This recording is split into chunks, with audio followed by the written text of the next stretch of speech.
Sadashiva Samarambam Shankaracharya Madhyamam Asmadacharya Paryantam Vande Guru Paramparam Isharo Guratemeti Murtiveda Vibhagne Vyomahaya Padehaya Dakshinamurtaye Namaha Sava Vedanta Siddhanta Gocharanta Magocharam Govindam Paramanandam Satguru Pranatoshimaham Om Shanti Shanti Shanti.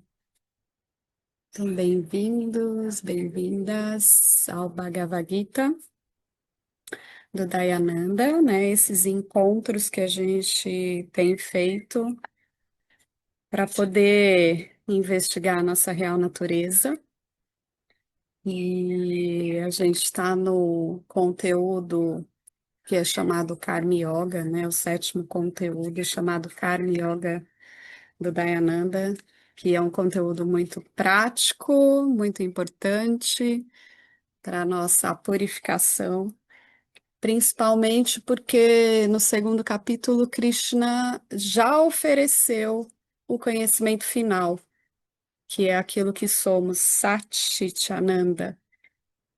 Mas o Karma Yoga ele vem justamente para poder a gente incorporar, assumir, né, esse ensinamento.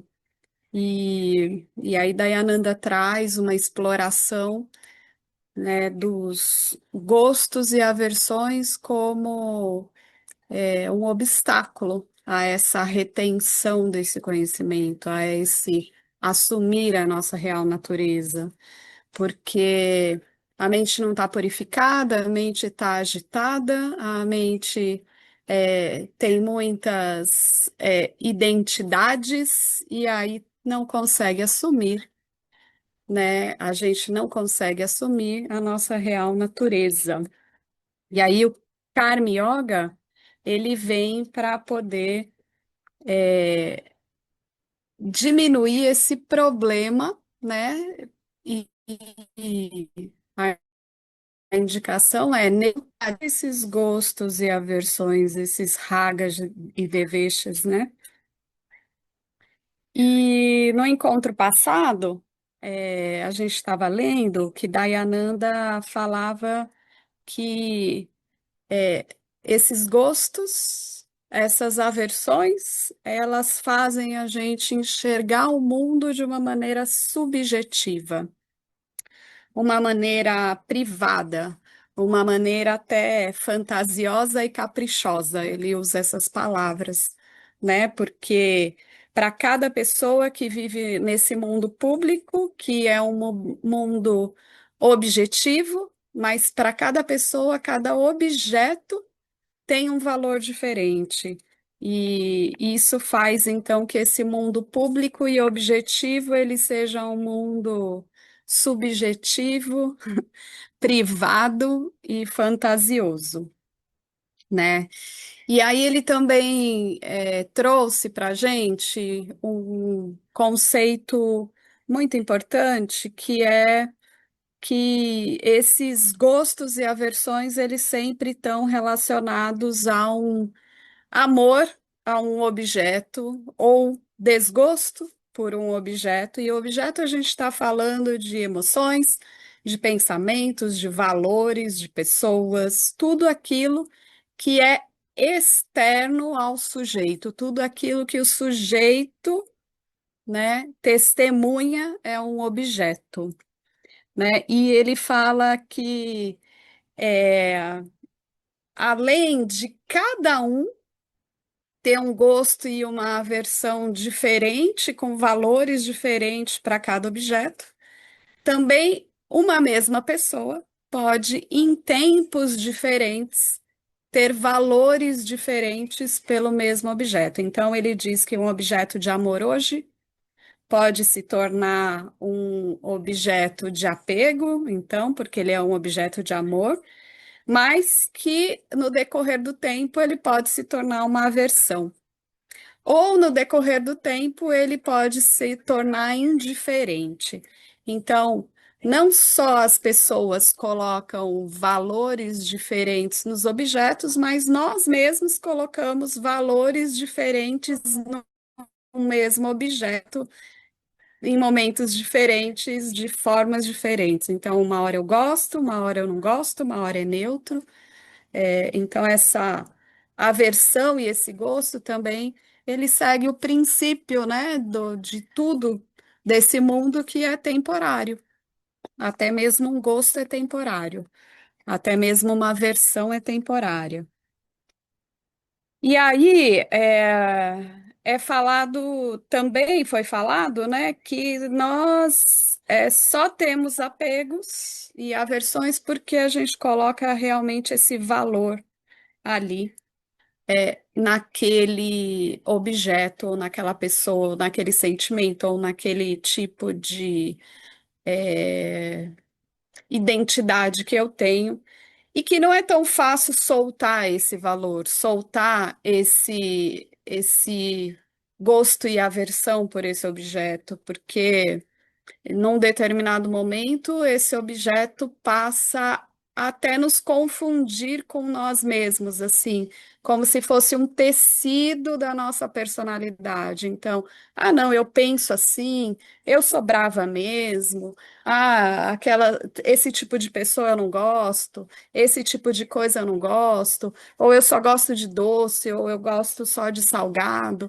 Então, a gente vai criando, vai colocando que o eu, né? Essa identidade que temos do arrancara aí dessa mente, desse ego, né? Ele vai colocando que esses gostos e aversões, eles são tecidos da nossa personalidade. E aí é muito difícil você soltar um gosto e uma aversão, porque parece que você está deixando de ser o que você é, que na verdade é a confusão que você, seres humanos, né, mente.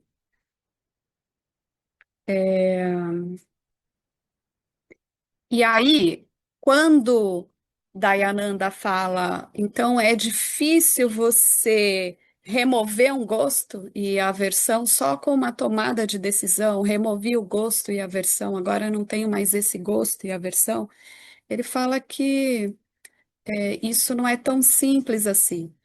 E que um caminho para que isso seja facilitado, esse caminho é um caminho no qual, ao realizar algo porque você gosta ou porque você quer alguma coisa, ou ao obter aquilo, o melhor a fazer é que quando você recebe aquilo, que a princípio é um gosto, ou você retira aquilo que a princípio é uma aversão, você não reagir ao resultado, né? Isso neutraliza um pouco os gostos e aversões. Então, é aquela frase que quanto mais eu alimento um desejo, mais o desejo aumenta. Então, o professor Arlindo, ele fala uma frase que eu gosto bastante, uma palavra que eu gosto bastante, é como se a gente desnutrisse o desejo, deixasse ele sem a nutrição. E o que que é uma nutrição do desejo? É quando a gente adquire aquilo que a gente está desejando e a gente coloca a emoção de eu sou um sucesso porque eu adquiri aquilo, ou quando a gente é, não consegue afastar aquilo que a gente gostaria de afastar, e eu coloco a emoção, eu sou um fracasso, e eu aumento a aversão sobre aquele objeto. Então, esse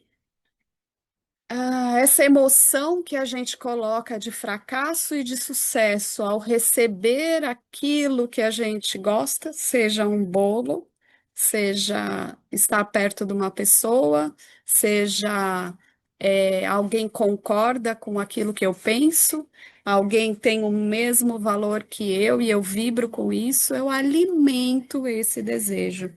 Então, uma das formas de diminuir ou neutralizar ou desnutrir um gosto e aversão é a gente não reagir ao resultado, ao se obter ou ao afastar algum gosto e aversão.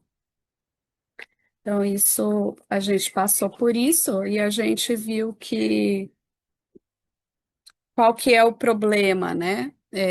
Quando a gente coloca esse sentimento de sucesso e de fracasso, a gente é incapaz de, de trazer, de neutralizar isso. E quando a gente diminui o sentimento de fracasso e de sucesso ao obter algo, algum objeto, eu consigo diminuir, né, neutralizar, até mesmo é dita aqui, né, a infelicidade por eu ter ou por eu não ter aquele objeto. Porque é isso que indica, o professor gosta de falar, né, indica que tem uma avaliação, um instrumento que verifica é, o tamanho do seu gosto e o tamanho da sua aversão. Então, indica que neutralizou quando você é indiferente, no sentido de você está feliz com aquele objeto na sua vida, ou você está feliz com a ausência daquele objeto na sua vida. Então, isso indica que esse objeto é neutro de qualquer senso de infelicidade, vamos dizer assim, né? E por que que o Dayananda está trazendo isso? Dayananda está trazendo isso porque ele diz que o conhecimento que foi oferecido, o autoconhecimento que foi oferecido, o conhecimento final que foi oferecido, né, que fala que você é o ilimitado. Então você também não é limitado pela dor, pela ignorância, pela mortalidade, né? E só que quando uma mente está governada por gosto e por aversão, esse conhecimento não é capaz de permanecer, porque a mente fica agitada naquela pressão que a gente falou de buscar um novo objeto, de buscar um novo desejo, de procurar novamente se preencher desse senso de incompletude que a gente tem. Então, na hora que o ensinamento ele é oferecido por um professor que vamos dizer que os nossos gostos e aversões estão suspensos, porque a gente está focado ali no estudo, eu não estou pensando em outras coisas para me completar, eu estou ali focada no estudo.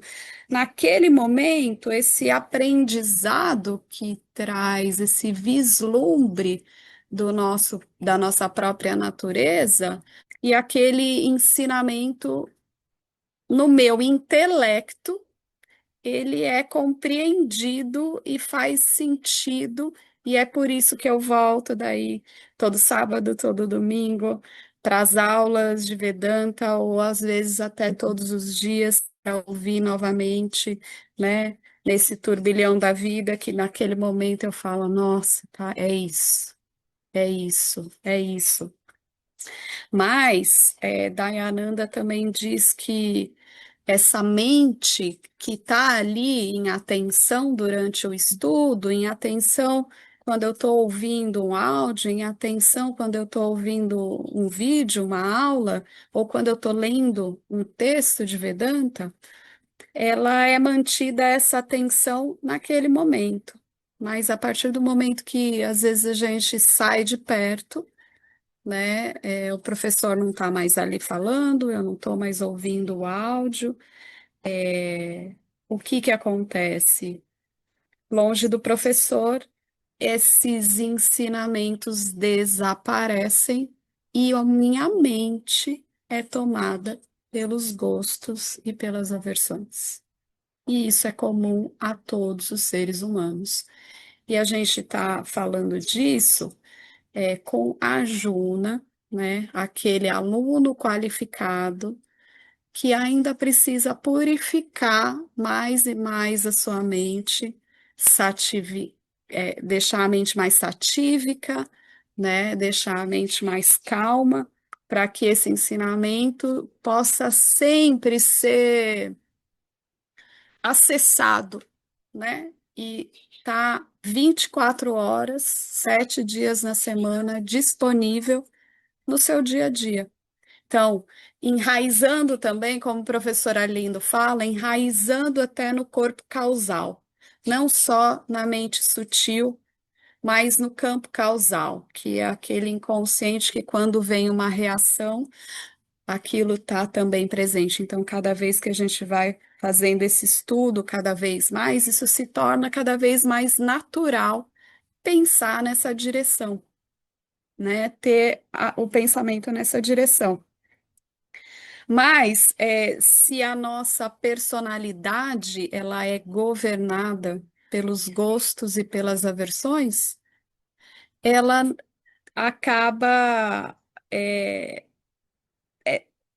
tendo essa experiência só momentânea de autoconhecimento, porque o tempo todo a gente está alimentando o gosto e a aversão da nossa personalidade. A gente não se apropria do ensinamento, a gente não se apropria do que somos o ilimitado, né? É, E aí Dayananda fala então que somente quando os gostos e aversões forem neutralizados, é que somos capazes de nos apropriarmos do ensinamento de que somos o ilimitado e somos essa felicidade, né? É, e a gente está falando isso porque a Juna está naquela dúvida. Então, o que que eu faço, né? Porque ele falou, eu sou o ilimitado. Mas logo em seguida ele sente o medo de lutar, que isso é uma aversão. O medo está relacionado à aversão. Então ele fica confuso e Krishna está tentando explicar para ele que o deixar as armas não deve ser por causa de aversão e nem de gosto. Deve ser por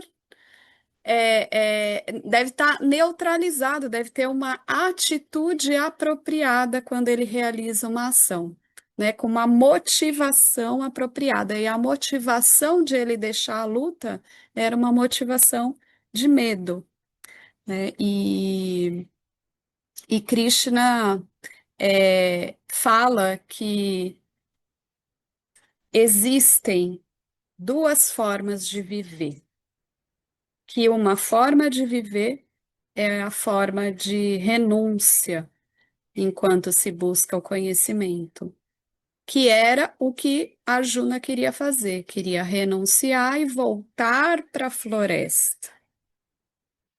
E aí Krishna fala, e há outro tipo de vida, em ação, também é possível o autoconhecimento. A ação está envolvida em um modo. E no outro modo da renúncia, a ação não está envolvida, mas em ambos os modos ele fala que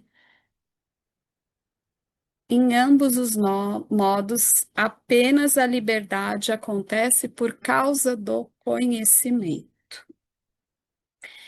E aí a gente parou por aqui. Como é que então eu aí Dayananda traz para a nossa realidade, né? Então ele faz uma pergunta para nós que estamos aqui estudando e na vida, no dia a dia, aí, nessa batalha, vamos dizer, igual a Arjuna está o tempo todo com seus parentes, ou seja, com seus gostos e aversões mais íntimos, que já são tecidos da minha personalidade. Então, são tão íntimos que parece que são minha mãe, meu pai, esse sou eu, isso aqui, tudo tá encarnado aqui nesse complexo corpo-mente, né? E aí ele faz a pergunta, então, para a gente que está aqui estudando, como que eu vou decidir o modo de vida que eu vou adotar? Que modo de vida que eu vou adotar? A partir de hoje, então, para a nossa realidade aqui, a partir de hoje, então, eu paro de fazer todas as coisas e fico só estudando e contemplando Vedanta. Eu renuncio todas as ações e fico só ouvindo e meditando na minha real natureza. É, Ou eu tenho que fazer ação. Então, como decidir qual é o modo de vida? Eu sigo o caminho de um sannyasi ou eu continuo agindo no mundo, né?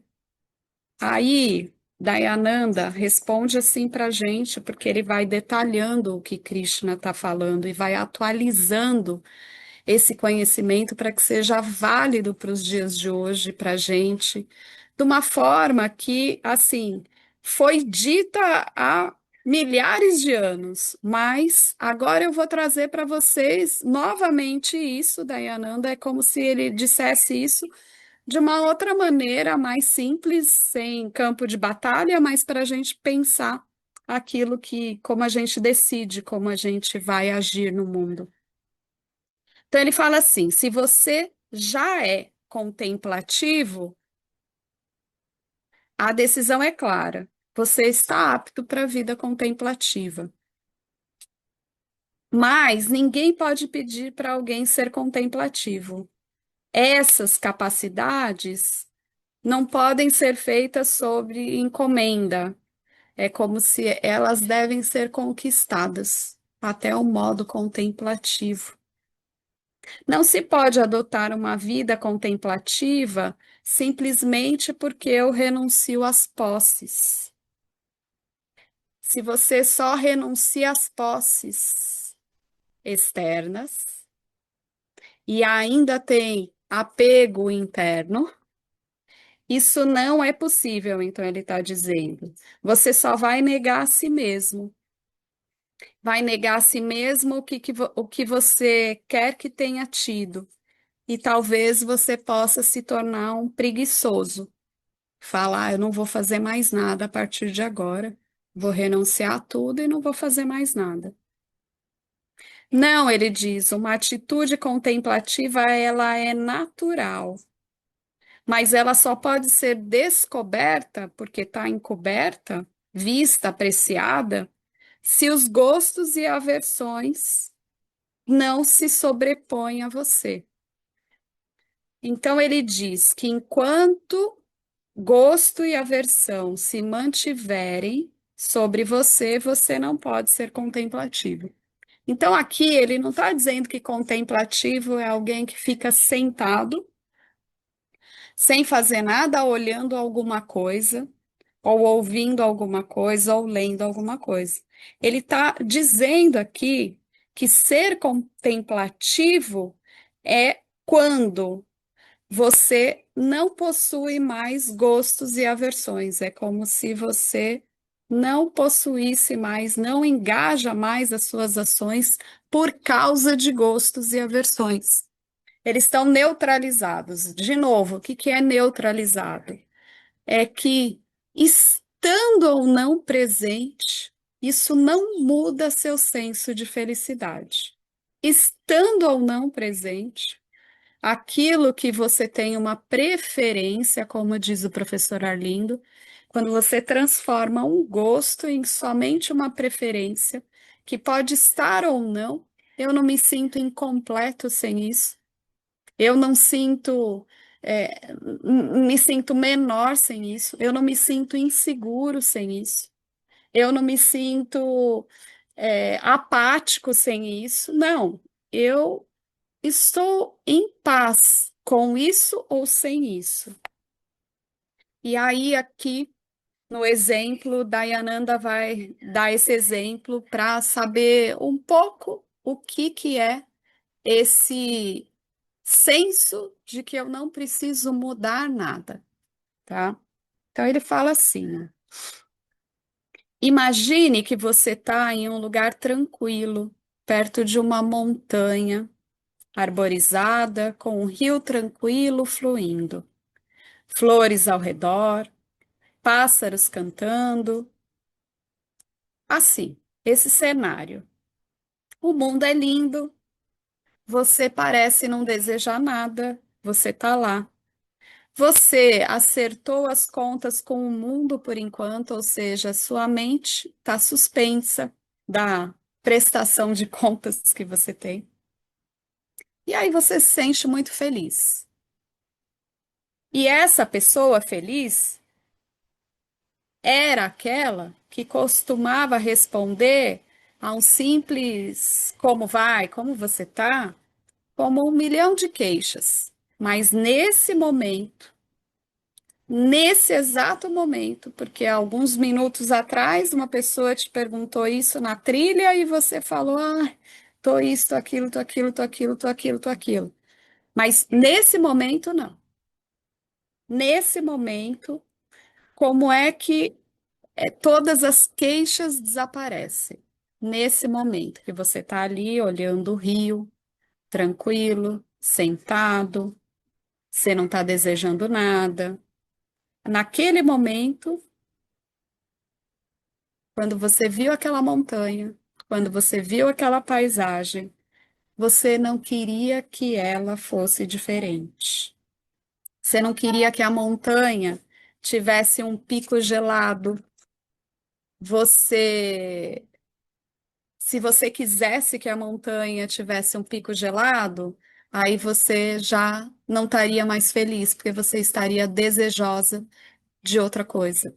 Então, o que é dito aqui é que você estava nesse estado, vendo a montanha, o rio fluindo, você estava aceitando tudo como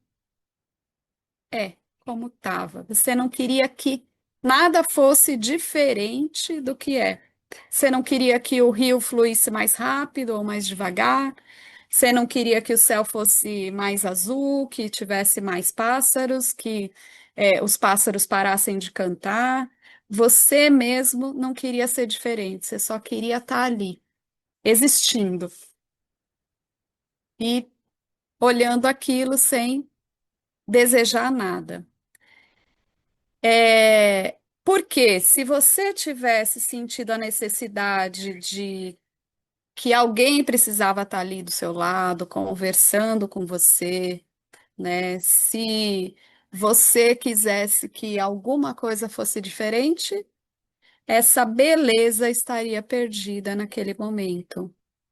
Então, esse é o contemplativo, aquele que a mente aceitou tudo como estava, aquele que nesse momento todos os seus gostos e aversões estão resolvidos, suspensos. Nesse momento você é pacífico, você é feliz, e esse é o estado de espírito propício à contemplação. Então, aqui, mais uma vez, Dayananda traz que então esse modo de vida contemplativo é um modo de vida onde os gostos e aversões estão suspensos, neutralizados, e você não quer que nada, absolutamente nada, externo, interno, que você seja diferente de nada. Esse é o estado contemplativo. Nesse estado contemplativo, de total aceitação de tudo como se é, o mundo não é subjetivo, não é fantasioso, não é o mundo aquele criativo, aquele privado, é um mundo objetivo que não cria nenhum problema para você. Você não está querendo que o pico da montanha esteja com gelo, você não quer que o céu tenha uma cor diferente, você não quer que o rio corra mais rápido ou menos rápido, enfim. Então, qual é o problema, né? O problema é que apenas pode ser causado algo de sofrimento na sua vida quando a mente está dominada por ragas e devechas, por gostos e por aversões. E se você tem uma mente contemplativa, você pode desarmar os ragas e devechas ao estar ciente de que eles pertencem à mente e que você é diferente da mente. Então, com esses ragas e devechas desarmados na guerra, né, desarmados, com esses adversários desarmados, você pode estar ciente que aquilo é somente a mente e que você é diferente da mente. Porque enquanto os gostos e aversões estão armados, você acha que você é aquela personalidade com aquele gosto, com aquele valor, com aquele pensamento, com aquele desejo, com aquela emoção. E é por isso, então, que o Senhor Krishna primeiro dá a Arjuna o conhecimento da natureza do eu. Por quê? Né? É interessante isso, porque ele dá um vislumbre para motivar a direção da prática do Karma Yoga que ele está dizendo agora para Arjuna. Então, Krishna, ele fala no segundo capítulo sobre esse vislumbre sobre aquilo que você é, para você não desistir de neutralizar gostos e aversões, para você seguir essa direção, para você dizendo, você sim, enquanto você está aqui ouvindo os ensinamentos, com os seus gostos e aversões suspensos, você fala, sim, é isso, eu sou ilimitado, eu sou eterno, eu sou aquele sempre presente, e você sabe que essa direção é a verdade. Mas na medida que você sai de perto, os gostos e aversões são invadidos, né, no seu corpo, complexo corpo-mente, eles são armados ali, e você acaba perdendo o seu autoconhecimento adquirido ali naquele momento. Então, cultivar, né, esse método de neutralizar os gostos e aversões, ele ajuda aqueles como Arjuna que não descobriram o que é uma mente contemplativa, ele ajuda a neutralizar os gostos e aversões, né? Esse método destina-se a ajudar aqueles que, como a Juna, não descobriram em si mesmo uma mente contemplativa.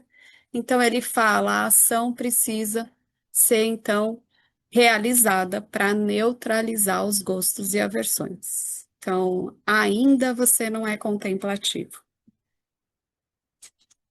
E ele fala: então, Arjuna, o que que você precisa? Levanta e luta. Levanta e luta com os gostos e aversões até neutralizá-los, para que você possa desenvolver, conquistar uma mente contemplativa para poder assimilar o conhecimento. Então, qual ação é melhor? Qual modo de vida é melhor? O contemplativo ou o do Karma Yoga?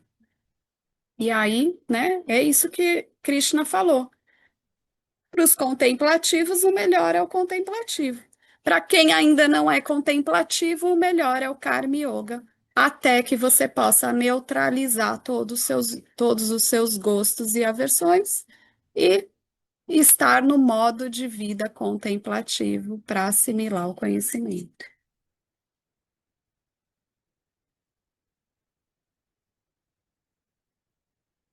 Então, o método, né, para neutralizar gostos e aversões é chamado Karma Yoga.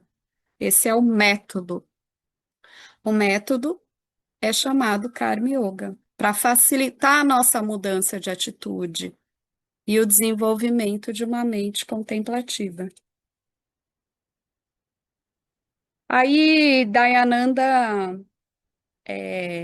agora vai trabalhar em cima da lógica do Karma Yoga, para a gente poder compreender como a lógica funciona, convencer o nosso intelecto que essa lógica, ela é uma lógica válida, que neutraliza gostos e aversões. É possível verificar que essa lógica neutraliza gostos e aversões, pode colocar ela em prática na sua vida.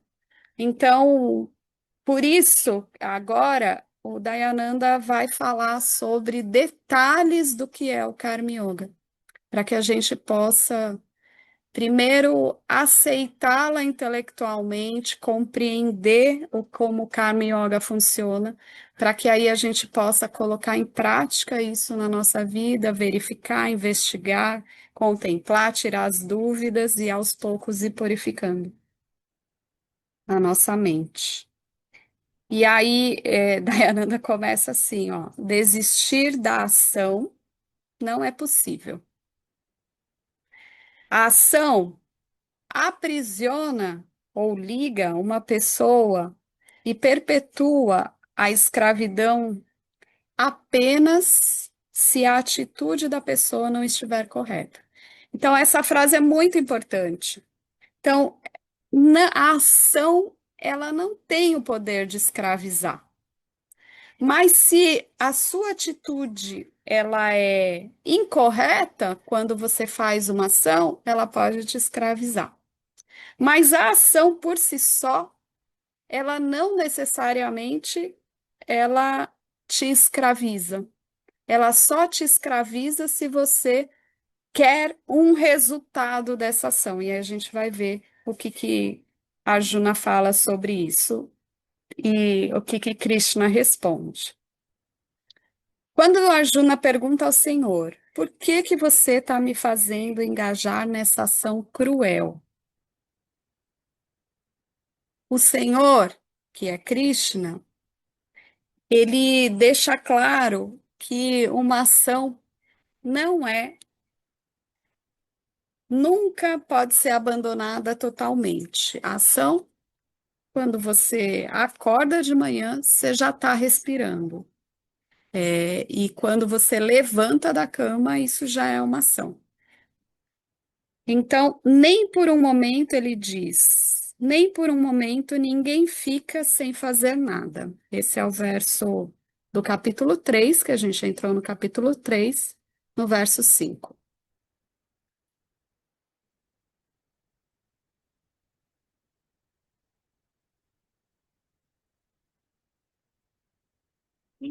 कश्चित् क्षणमपि जातुं तिष्ठत्य कर्मकृत् कार्यते ह्यवशः कर्म सर्वः प्रकृतिजैर्गुणैः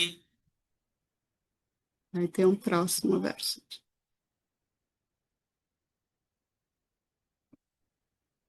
नियतं कुरु कर्म त्वं कर्म ज्यायो ह्यकर्मणः शरीरयात्रापि च ते न प्रसिद्ध्येद कर्मणः.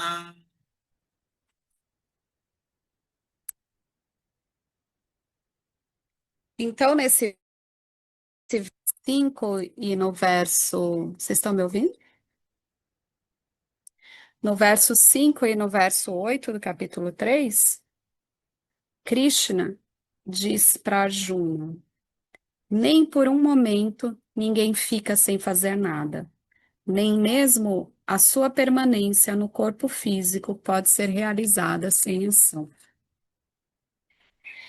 Então, o Lord Krishna é como se ele dissesse para Arjuna: olha, você pode desistir do reino, você pode ir para Rishikesh, você pode até tentar levar uma vida contemplativa, mas você não pode desistir totalmente da ação. Mesmo como um sadhu, um monge, você tem que procurar comida, mastigá-la. Suas mãos, suas pernas, seu fígado, coração, estão todos destinados apenas a agir.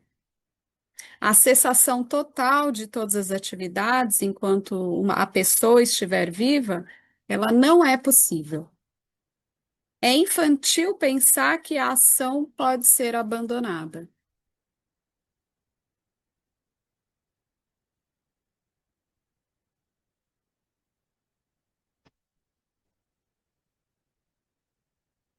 Então, é infantil pensar que a ação pode ser abandonada. Na vida, todos têm papéis que devem ser desempenhados. Mesmo um parafuso segurando um pistão, ele tem um papel. E aquele seu papel, mesmo sem se mover, ele tem esse papel. Seu papel é que ele não deve se mover. E aí ele diz: ser um renunciante é ser contemplativo. Não é parar todas as atividades e ser preguiçoso. Isso é diferente. Simplesmente parar todas as atividades físicas não garantirá uma disposição contemplativa.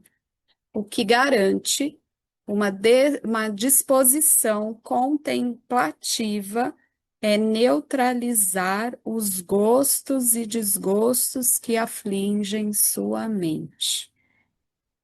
Se você continuar a agir, mas o fizer com uma mudança de atitude em relação aos resultados da ação, ou seja, em relação àquilo que é gerado com a ação que você recebe, você pode neutralizar os ragas e deveshas, os gostos e aversões, e se tornar contemplativo.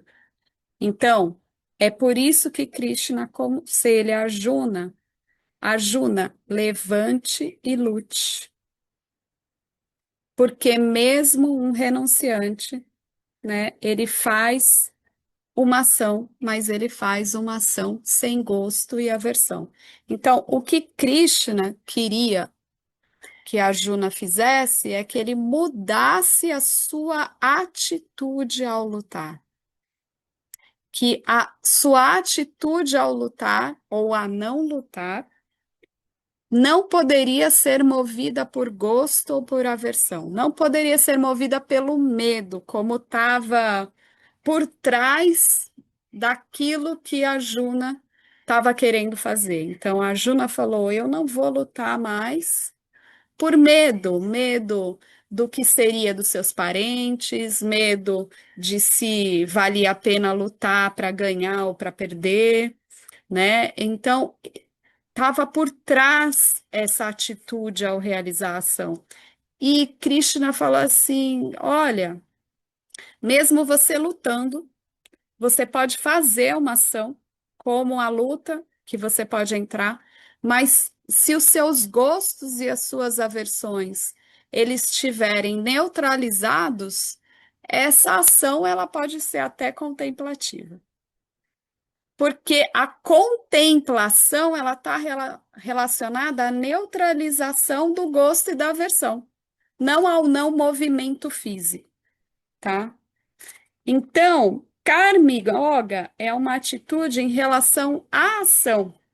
No segundo capítulo, o Senhor Krishna descreveu a Arjuna essa atitude que pode neutralizar gostos e aversões, enquanto ela executa uma ação. E era isso que Krishna queria de Arjuna, que ele realizasse uma ação e, ao realizar a ação, que ele tivesse uma atitude sem gosto e aversão ao receber aquele resultado.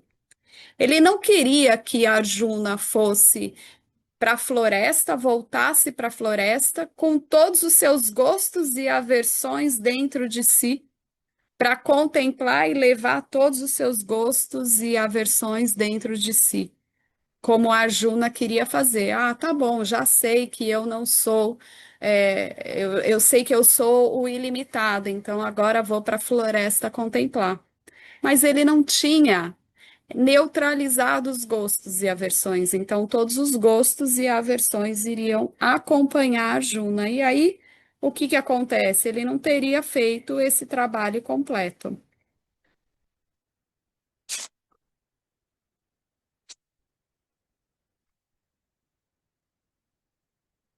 pegar aqui agora o verso que ele voltou para o capítulo 2.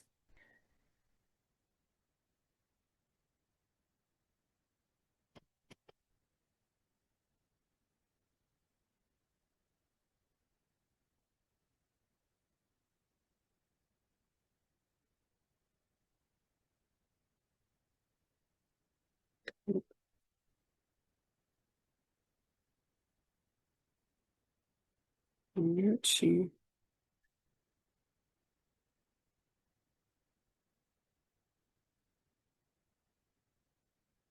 Então, ele volta para o capítulo 2 no verso 47.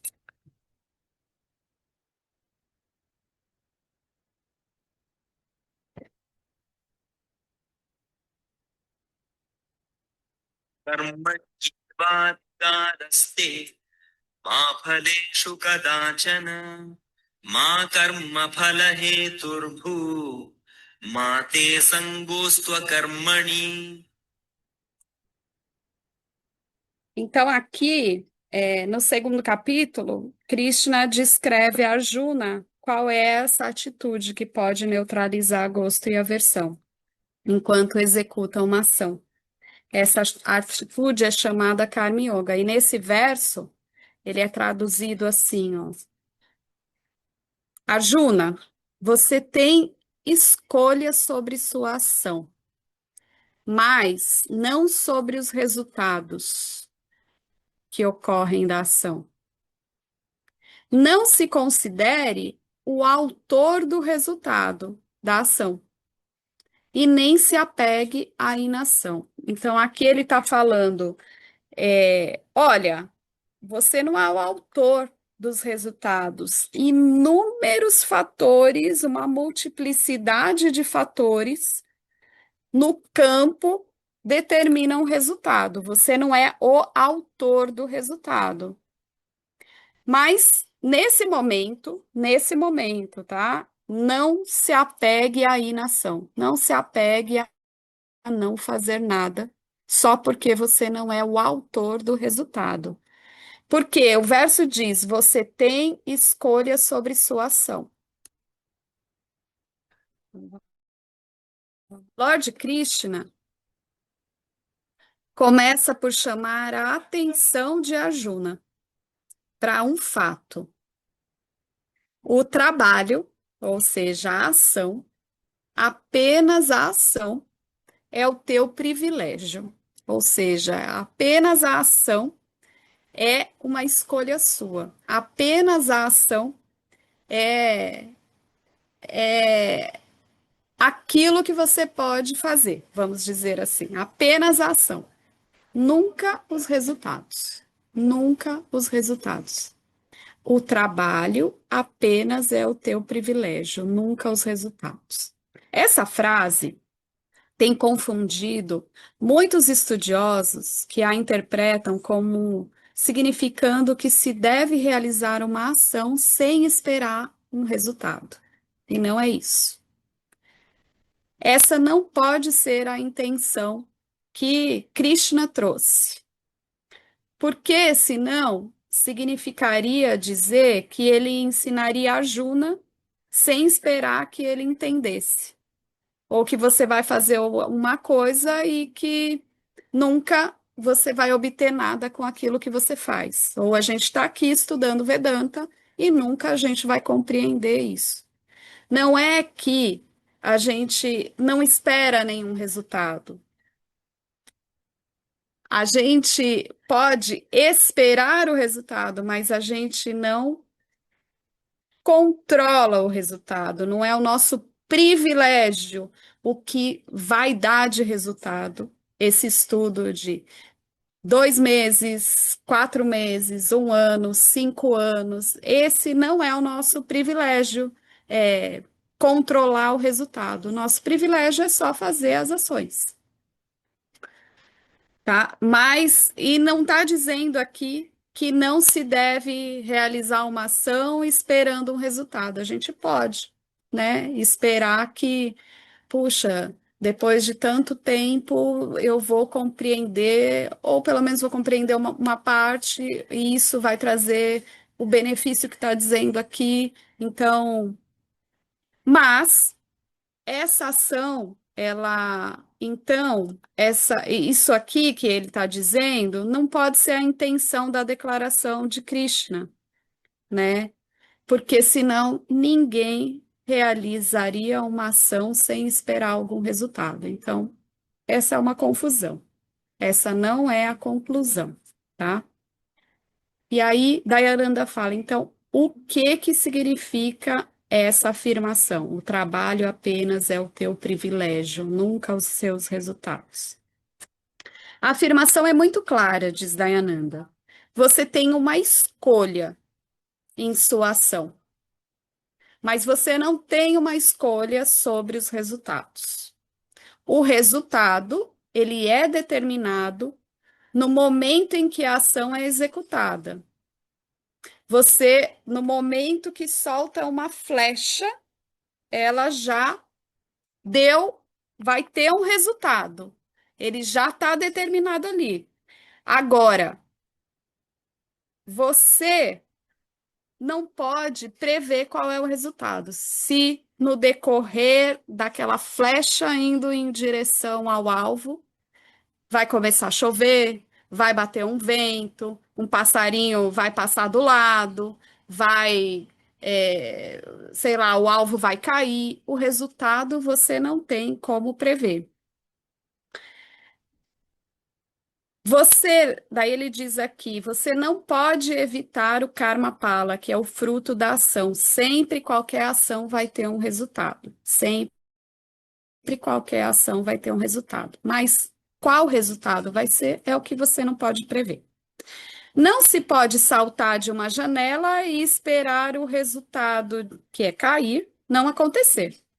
Nem se pode esperar que a gravidade puxe o corpo a uma velocidade inferior a 32 pés por segundo.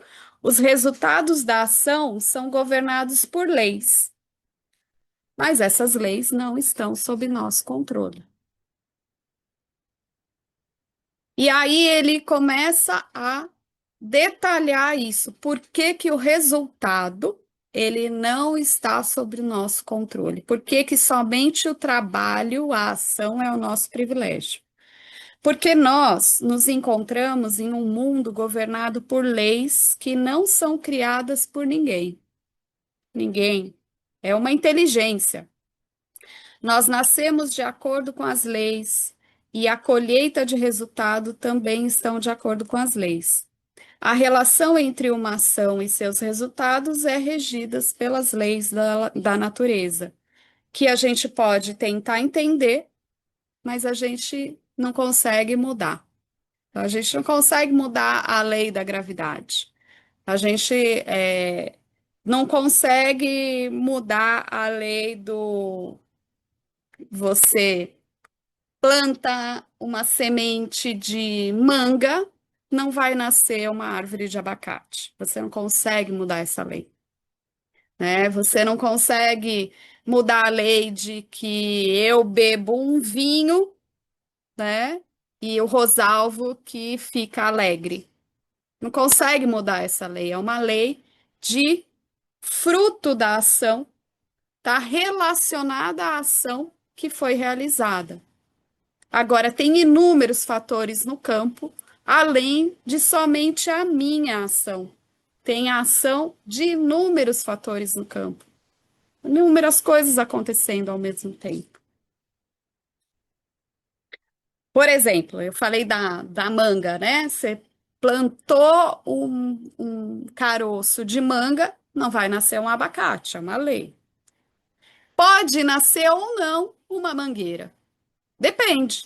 Depende do quê? Dos outros fatores. Quais outros fatores? Se o solo ele é fértil ou se você colocou isso aqui, por exemplo, onde eu moro, na areia, sem terra nenhuma, e de repente não, aquela planta não consegue se desenvolver. Se eu não molho ela, é um outro fator. Se eu não coloco água, é um outro fator. Então, é uma série de fatores para um resultado acontecer.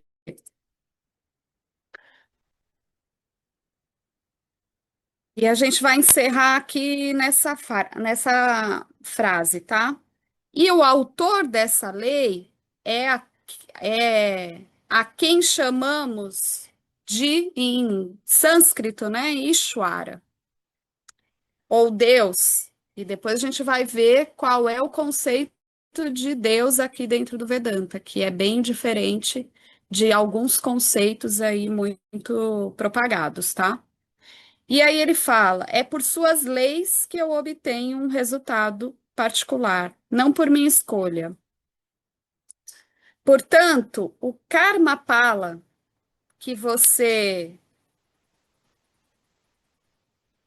O karma pala é o seguinte, que você não se julgue, não se considere o autor dos resultados da ação. Os resultados, eles são produzidos por leis que não estão sob o nosso controle. Então, eu vou repetir. Por que que ele está falando que apenas o trabalho é o seu privilégio? Ele está falando isso porque você faz a ação, mas o autor do resultado da ação não é você. Você só é o realizador de uma das ações no campo. Tem inúmeras acontecendo ao mesmo tempo. E os resultados são produzidos por uma somatória de leis inteligentes, né? Inclusive com ações minhas, ações do Rosalvo, do Lucas, da Mari, do André e de todas as pessoas. É a somatória de todas as ações que provocam o resultado. A gente vai parar por aqui hoje, mas a gente está introduzindo o que significa essa. Você tem uma escolha em sua ação, mas nunca nos resultados, que isso faz parte do entendimento do Karma Yoga. Alguém tem alguma pergunta, alguma questão? Ok. Om Purnamada Purnamida Purna Mudachyate Purnasya Purnamadaya Purnameva Vashishate. Om Shanti Shanti Shanti. Namastê.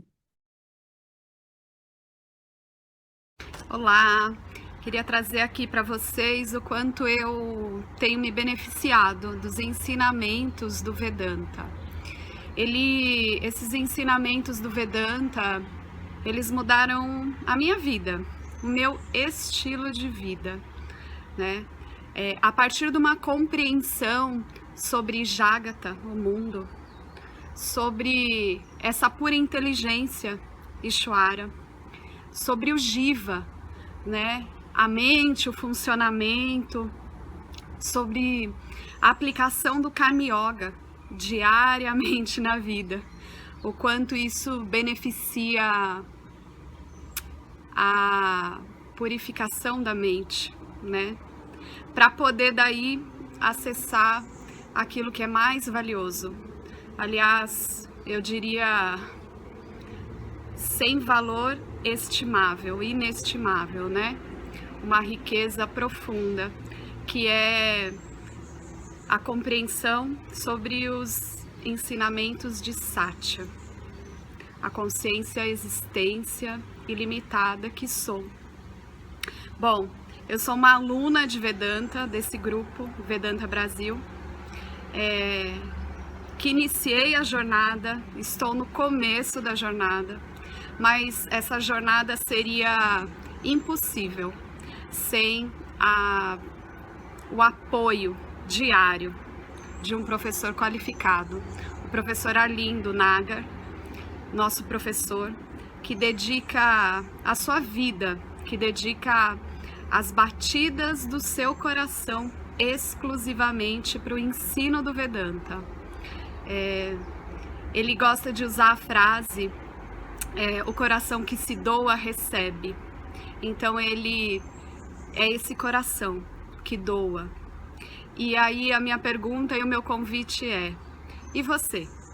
Tem se beneficiado também dos ensinamentos, da compreensão, da clareza desses ensinamentos que são trazidos para nós? Sim? Se sim, o coração que doa, recebe. Então, o convite é: se você se beneficia, você pode também fazer uma doação. Essa doação, ela é necessária, apropriada, para a manutenção, né, desse ensinamento vivo diariamente para nós. E é um convite para que a gente possa nutrir esse grupo com o dar e o receber. E se você se beneficia, tenho certeza, qualquer valor mensal é suficiente.